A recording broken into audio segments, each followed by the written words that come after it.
மக்களே, என் ஹஸ்பண்டோட ஃப்ரெண்ட் வந்து திருநெல்வேலியில இருந்து கடலை மிட்டாய் கொண்டு வந்திருக்காங்க. கோவில்பட்டி கடலை மிட்டாய் பாத்தீங்களா?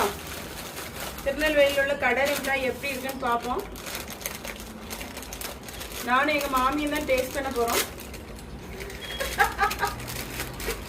மாமி கடலை மிட்டாய்னா ரொம்ப இஷ்டம், அதுதானே?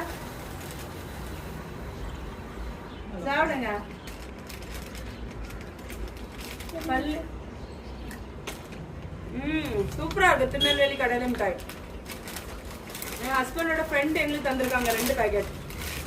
அப்புறமா மாமி கொண்டே பாருங்க, அழகா இருக்கான்னு. மாமியை கொண்டே பிடிச்சிருந்தா லைக் பண்ணுங்க, ஷேர் பண்ணுங்க. மாமி இங்க வாங்கி பாட்டி தேவை காலு. பாய் சொல்லுங்க. பாய். Smile please.